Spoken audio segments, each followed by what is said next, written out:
Now that we've dealt with the more relatively technical side of things around the subject of behavioral tools, let's take a look at some of the things that you might have included in the other domains or the other types of services that we might either provide or connect people to in the community. And again, we can probably think of some that don't fit into this list as well. So they include things like the medical and health domain, helping people with their medicines, getting the correct medicines, the time of medicines, self-administering of medicines, all that stuff. Anything we can do to improve fitness, such as exercise routines, helping people with nutrition, helping people with their sleep hygiene, helping people with their personal hygiene. For example, toileting can make a big difference for a person if, for example, they continuously are getting infections. Something as simple as teaching people how to take care of themselves can be a major part of their medical and health routine. Any type of medical procedure, from surgery to having a person going through chemotherapy or physiotherapy, any of those would fit there, and so do other therapies. So I've got occupational therapy, physiotherapy, speech language pathology could go there. And you could even argue that other therapies, such as, for example, pet therapy or art therapy, could fit into this category. Medical equipment and aids, helping people, for example, with chairlifts or having standers and that sort of thing, might be useful for them. People's dental care can be a major part of their overall wellness, not just their teeth, but their entire physical wellness. Psychotherapy can be considered to be in this category, seeing a psychiatrist or psychologist. And detox, for example, for people going through drug and alcohol withdrawal. Or you could talk about drug and alcohol treatment in this category as well, even though drug and alcohol treatment itself employs a lot of psychosocial materials. So there is a blending or blurring in many of these categories. You might have come up with things that that aren't in our list. For example, you might have come up with light therapy, or you might have come up with chiropractic or massage therapy. The next category was addressing the skills and knowledge of people, which basically means tools in the training and teaching domain. Those included task analysis, and a task analysis is really when we break something that looks like a small task into even smaller tasks, such as the little tiny steps that are involved in doing toothbrushing. Prompting and cueing were techniques we learned there. Prompting was simply giving people step-by-step instructions, and cueing was giving people hints to let them know that it was time to move on to the next step. Hand-over-hand methods were used to help people who needed to develop the fine motor skills and gross motor skills of doing some life skills. Alternating, taking turns, for example, when you're helping somebody to learn how to wash the dishes or make a recipe. You might have them do the easier steps while somebody who's more advanced alternates with the challenging steps. Chaining is a way of using a task analysis so that people can have one step taught to them at a time, and other people complete the rest of the steps. Once they master a step, then another step is added. And we have the option of starting with the first step and then gradually adding steps, or having somebody else do all of the first steps and teaching the person the last step as their first lesson and gradually working until they can do the whole thing. Modeling, which is just another way of saying demonstrating or showing the person. Environmental cues like signs and labels can be useful. Using books and other media such as videos, board games, any kind of instructional tool can be useful. Of course, there are lots of classes, both online and in schools, that people can take that will help them to learn things like cooking, or even skills that you might not think of as life skills, such as sexuality skills, which can be a very big part of behavioral problems for individuals, I should say. And augmentative communication approaches, things that help people to communicate without using verbal language, such as the use of augmentative communication devices, very commonly found on things like iPads today, but also symbol systems such as PECs, which are cards that people hand over. Not only would they need those methods, but there's always a training component in helping people to learn how to use them. In the social domain, we might have to help people develop social skills.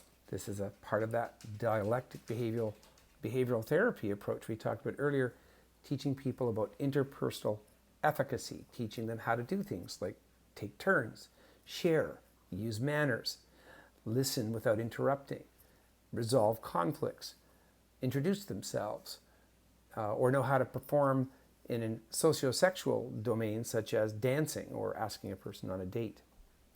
We have to give people lots of opportunities, and we must assess so that we know what types of opportunities are going to matter most to them. For example, if a person is not terribly gregarious, in other words, they're not really comfortable in groups, we want to have them have opportunities that are quieter and more of a one at a time approach. Somebody else might really enjoy being in loud party type environments or an athletic environment, and we have to suit them to that. And sometimes those opportunities don't include same age peers or even human peers. For example, it can be a great idea to connect elders with children, for both the children and the elders. Another example is helping people to work with animals, because they can really get a lot of their social needs met by interacting with the pets. Family and friend time, obviously. That might mean helping to arrange it or getting more in that person's life.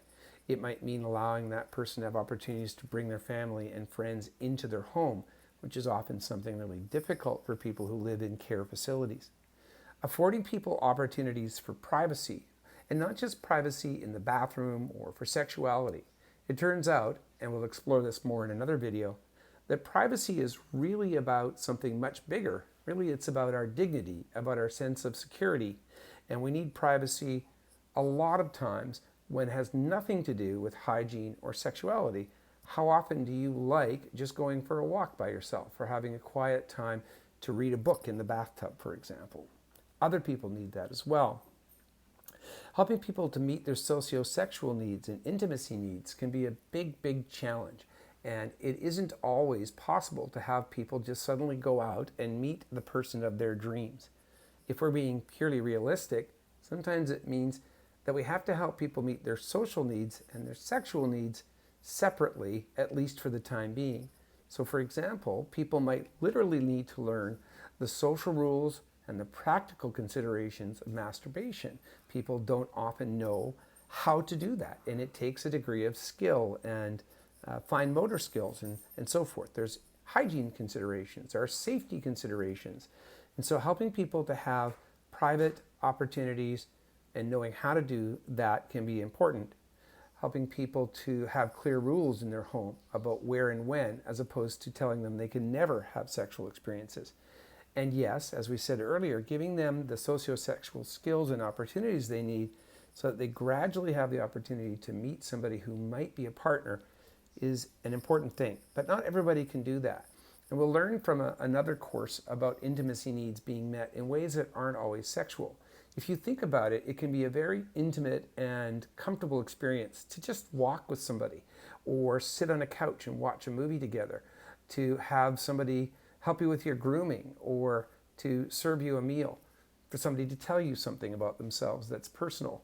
All of those are examples of non-sexual intimacy. So even if a person cannot find a sexual partner, helping them to meet their intimacy needs in other ways can be a powerful ingredient in their quality of life and can help to improve the way people exhibit prosocial behavior.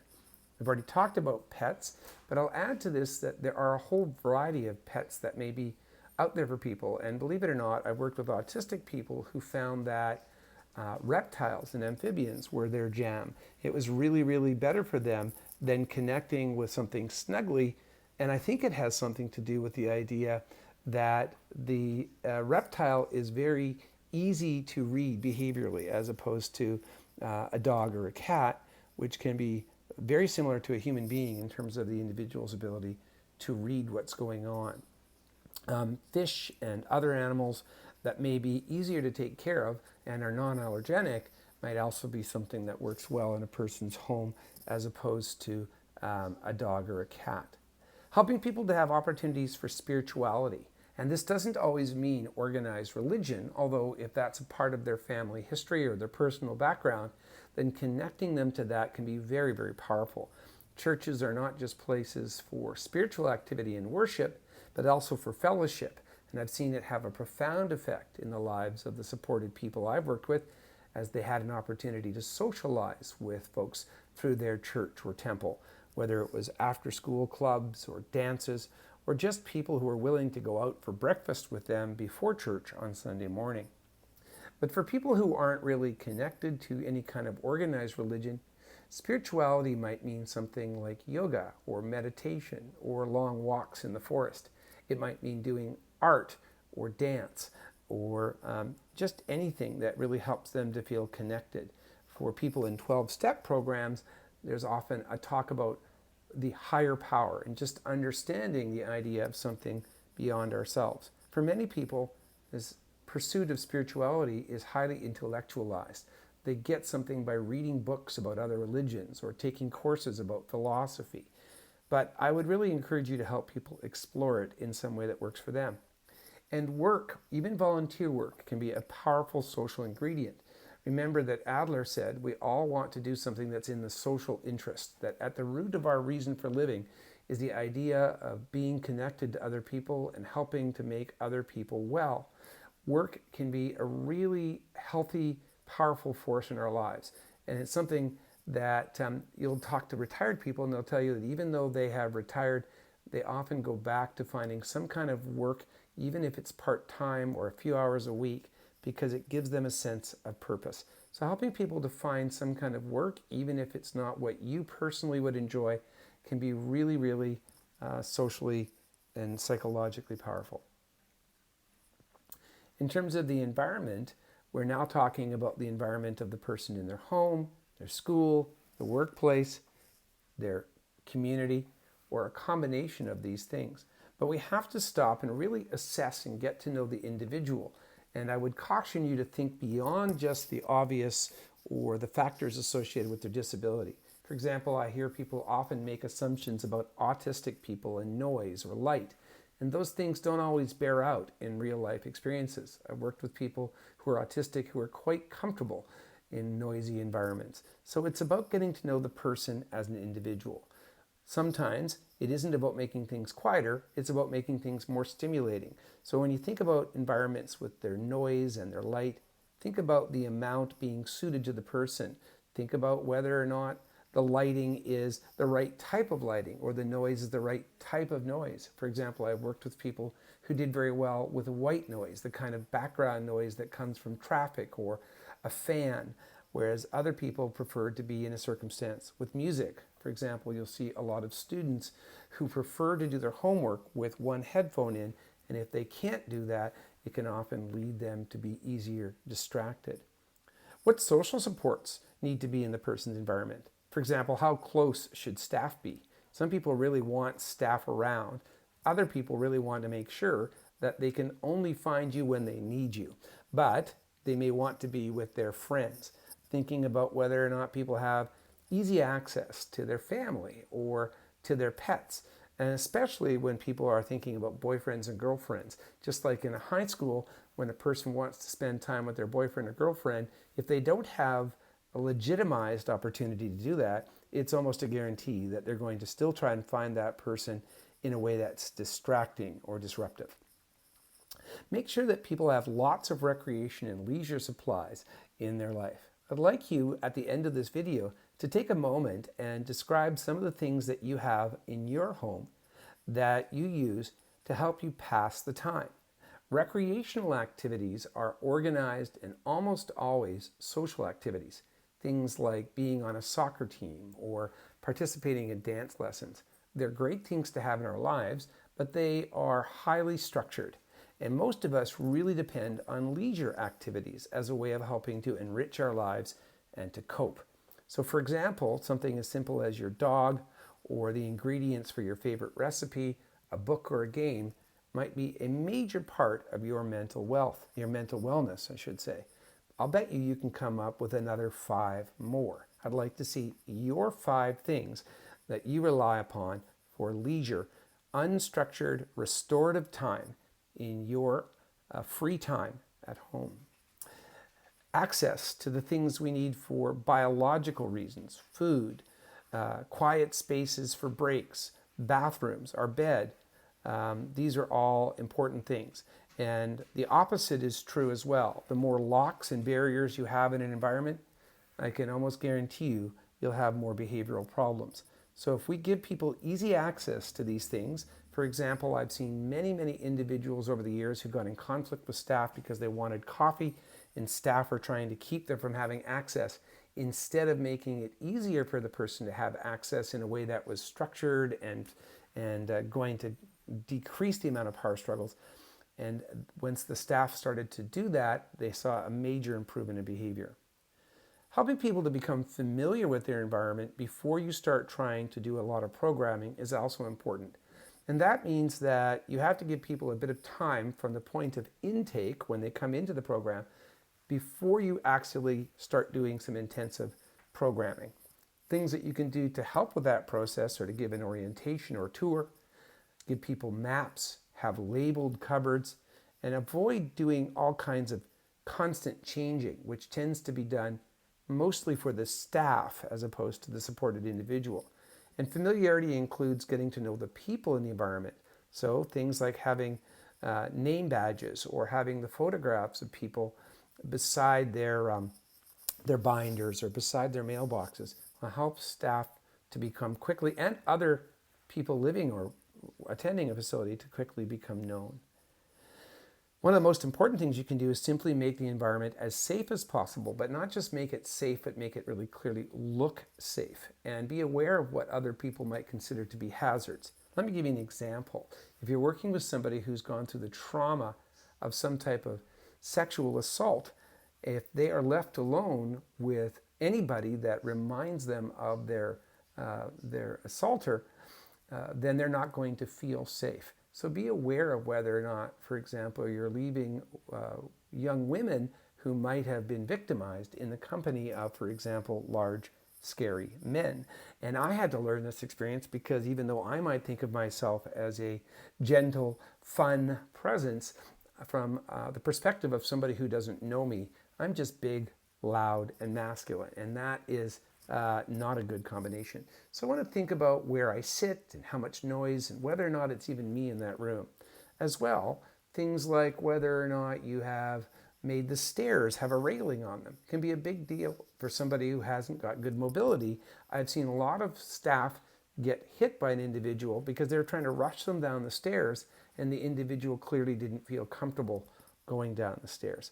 Think about whether or not that person needs adaptations in their home, such as whether or not they need ramps instead of stairs, or whether they need larger handles on their doors or larger buttons on their light switches, anything that makes it easier for them. And just the same way as you like to have the creature comforts around your home, make sure that you provide these for the people in the facilities where you work. For example, do people have access to drinks or snacks? Do they have the ability to control the lighting or temperature of a room? Do they get to bring some of their preferred things into the room? And this is a really important thing that's not on the list. The ability for people to personalize the environment, to bring artifacts in or touches to the environment that really help them to make them their own and make them comfortable can make a huge difference in having that person not only behave more comfortably, but also to take pride in that environment and therefore be more motivated to do things like help clean it up and to avoid behaviors that damage the environment when they become upset. Lastly is the subject of lifestyle and schedule.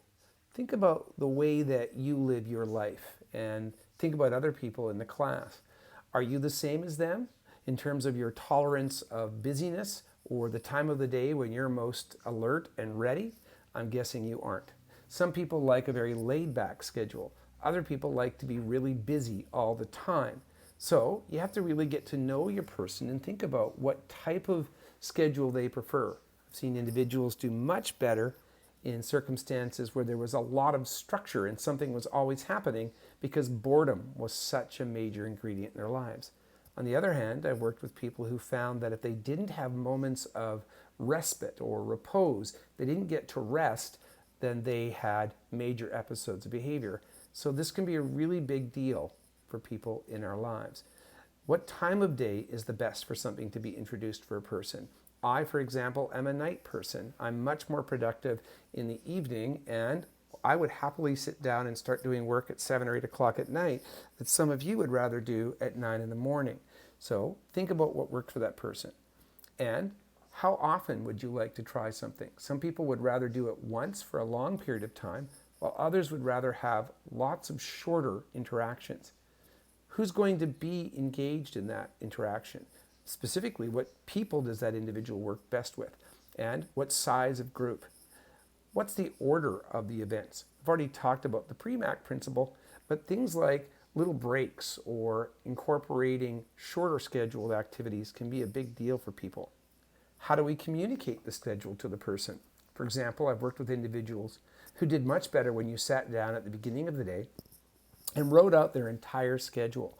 Others couldn't handle that much anticipation and only preferred to have us talk about one or two things that were coming up and then to go back and revisit their schedule later on. Some people, by the way, didn't really care very much about what they were doing. They cared more about things like who was going to be coming on shift or who was going with them. Even things that might seem obscure to you, like what vehicle were they going to go in or what food were they going to eat.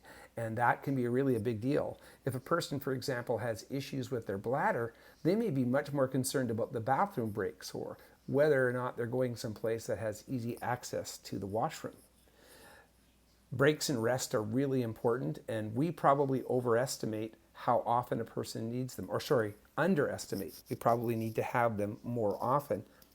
And think about the specific activities that a person likes in their life and make sure we're building that in for that person. You may not be a sports fan, for example, but if somebody else is, it's about finding what they want. And I've seen too many times when staff have built the schedule around their own interests instead of the other person's interests.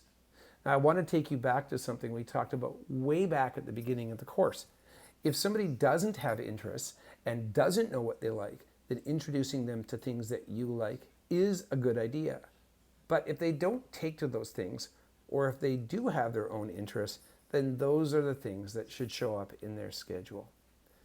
It's a great idea to engage with people who know that person well, especially if the person is nonverbal, and find out what they like and what they tend to respond best to. It's also important to keep data so that you can tell whether or not they continue to like things. Often it's not what you do, but the way that you do it that matters.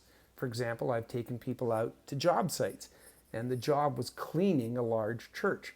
People at first blush might have seemed very unhappy to do that, but it was one of the most fun activities for our individuals because we could play music and stop and have games partway through. We would always have a great lunch and treat it like a picnic. And the people we supported loved doing it.